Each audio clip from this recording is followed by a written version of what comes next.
Okay, so for problem 9, meron tayo ditong situation si um, Soco Company. Ah, bali nakapag-prepare na siya ng budget. Tapos there was a lobby from the sales agent na humihingi ng increase, na. So we are going to prepare financial statements using different scenarios dito sa 1 to 4.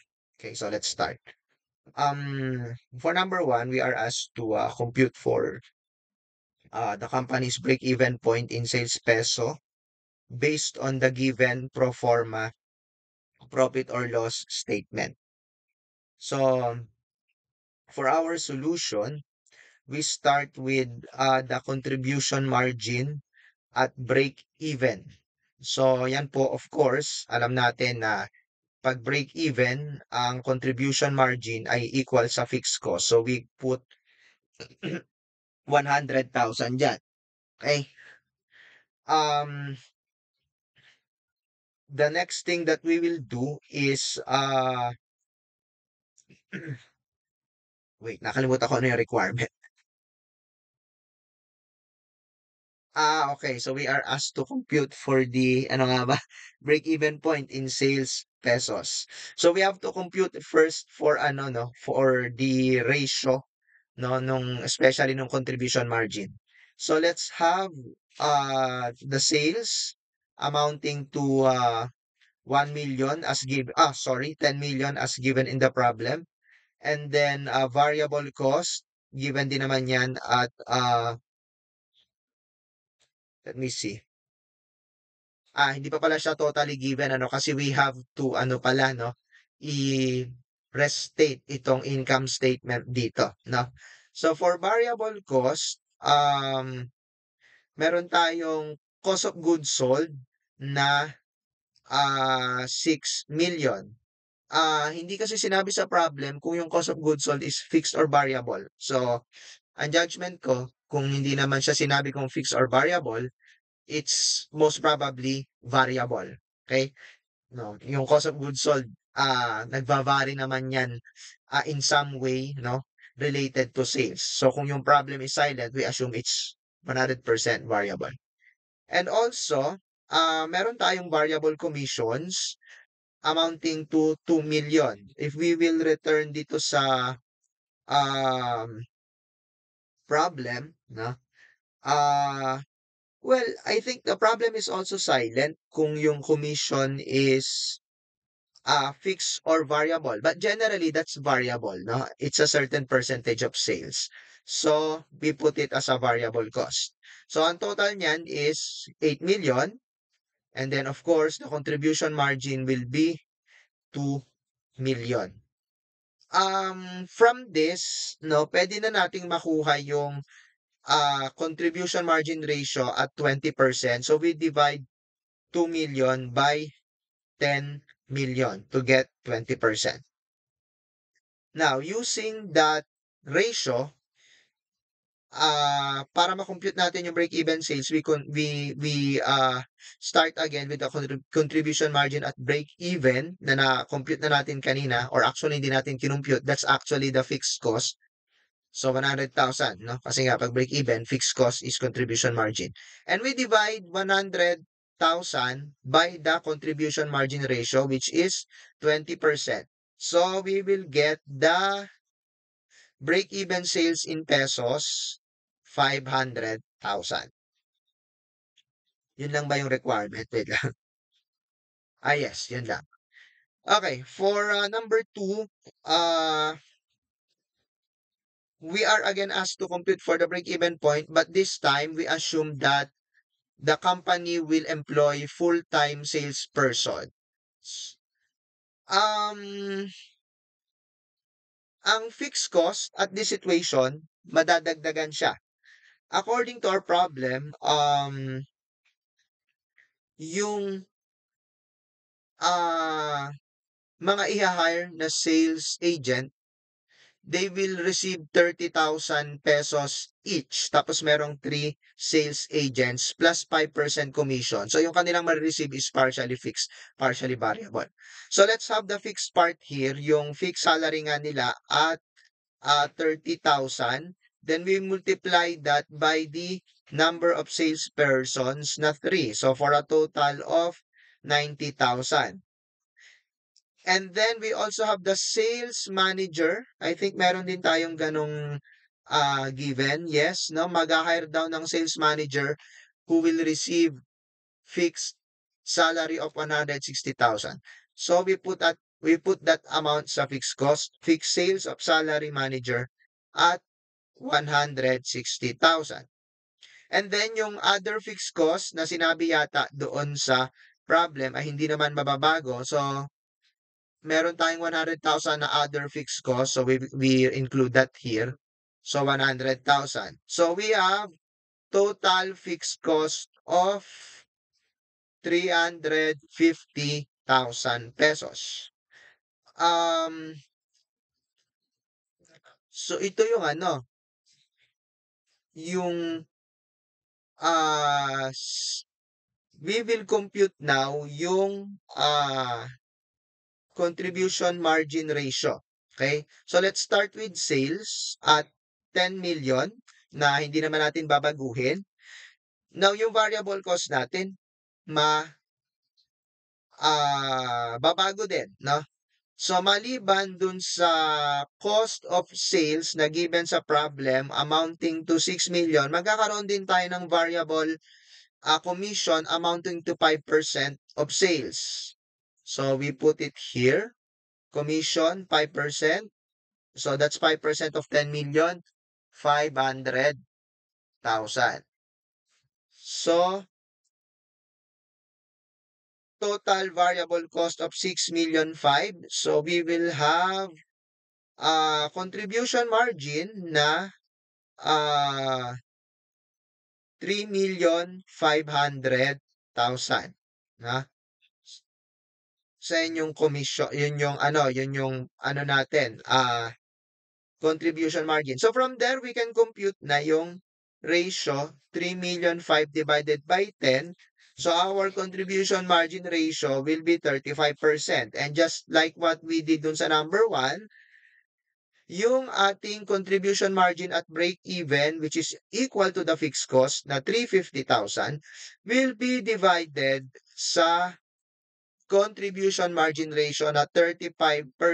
So we will obtain from that equation yung break-even sales, which is 1 million.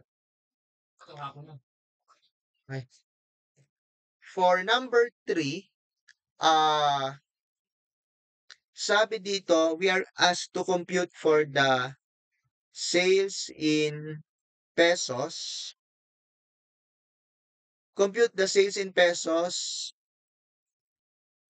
Compute in sales pesos the estimated volume required. Okay.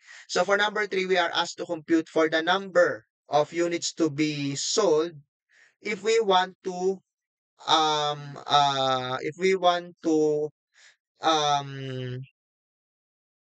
have the same net income dun sa naunang budget na pinrepare, yung nasa taas ng ating screen, yung profit na 1,330,000, no? And profit before income tax na 1,900,000.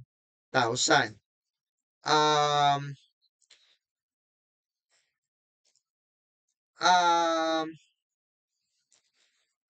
bale, ang mangyayari is kailangan nating makompute ilang units yung ating kailangang mabenta to obtain the same net income kung mag-hire tayo, kung igagrant natin yung request ng mga outsourced sales agent na nagde-demand 25% sales commission instead of 20. Okay, so we can go straight. Ang gamitin na agad natin ay yung profit before tax na 1,000,009. Okay? So, i-add natin yung fixed cost na 100,000. So, ibig sabihin, ang ating target or required contribution margin is 2 million. we will divide that required contribution margin by the new contribution margin ratio na 15%. So, bakit naging 15%? If babalikan natin yung number 1 natin, originally, ang ating contribution margin ratio, which I'm highlighting with yellow, is 20%. Now, if we will increase the variable commission nung mga sales agent by 5%, it follows, mababawasan ng 5%, yung ating contribution margin ratio. So that's the explanation why we are using 15% here, 20% less 5%. So dividing 2 million by 15%, we will get the required sales in pesos na 13,333,333. And now I realize hindi pa pala tapos to at kulang yung aking solution because number 3 is actually teka lang, medyo na-confuse ako. Sabi kasi dito, compute in sales pesos the estimated volume required. Okay. So, sales pesos lang talaga yung hinihingi. So, mukhang tama naman at kumpleto na yung aking sagot dito. So, the required sales is 13,333,333. Let's have number 4. For number 4, we are asked compute the estimated volume in sales pesos that will generate profit that is identical whether the company employs its own salespersons or continues to use the independent sales agents and pays them a 25% commission. So, ibig sabihin, ang tawag dito is point of indifference. Ano yung level of sales na pag na-achieve nung company ay ah yung yung kumbaga level of sales or volume of sales na na dun between two option is wala siyang itulak kabigin kasi pareho lang yung net income. So, to prepare our number sentence, we have to understand yung cost structure. So, we have two options here. Part-time, ibig sabihin, magha-hire siya ng part-time sales agent pero pagbibigyan niya yung 25% increase in commission. So, ito yung magiging cost structure natin. Yung commission, we will put ratio at 25%. Yung cost of goods sold ratio based on the original given. So, that's 6 million out of 10 million. So, that's 60%. Okay? So, kung ang sales ay laging 100%, it follows yung contribution margin is 100% less 60 less 25. So, that's 15%. So, we can represent contribution margin as 0.15 of N. And sales, we can represent it by the letter N. Okay? And then, for fixed, for fixed costs, ang meron lang dito ay yung others na 100,000. Kasi itong fixed salary ng agents at fixed salary ng manager dun siya sa kabilang option. Okay? So that's the kumbaga skeletal income statement natin dito sa isang option. Doon naman sa kabila, mag-hire tayo ng what do you call this? Ah full-time agents na ang kanilang salary is partially fixed, partially variable. So again, kagaya nung kanina, we will represent the amount of sales as N and of course, lagi siyang 100%. Ang ating cost of goods sold will stay at 60%. Commissions will be 5%. Okay? So yun yung variable na. So 35% ngayon ang ating contribution margin ratio. So we can represent contribution margin as 0.35 N. Fixed salary ng agents 90,000, yun yung 30,000 times 3, no? 30,000 each times 3 agents. Meron pa silang sales manager who will receive 160,000 a year. So that's also fixed. And of course, yung other fixed expenses at 100,000. Okay? So from this skeletal income statement, magde-develop tayo ng isang number sentence as shown here. Tinanggal ko yung mga tatlong zero na mga thousands to make this shorter. Okay, convert na lang natin mamaya. So this is 0.15n less 100. Saan galing yon? Ito yon. 0.15n less 100, yun yung net income ng kabilang option. So yun yung ginawa kong left side ng equation. And then the other side is this one. 0.35n less the sum of 90, 160, and 100. Yun yung right side of my equation. At yung dalawang equation na yan, or yung dalawang side na yan, must have equal amounts. Yun nga yung tinatarget natin dito sa number 4, no? Point of indifference. Anong sales volume yung dapat ma-obtain para mangyayari wala siyang itulak kabigin sa dalawang option na to? So using your algebra manipulation, ang magiging kalalabasan nito, negative 0.20n equals negative 350 plus 100. So, by manipulation, bahala ka na sa algebra mo, lalabas, n equals 1,250,000. So, ibig sabihin, pag nagkaroon ka ng sales na 1,250,000 pesos, itong dalawang option na to will give you the same amount of net income.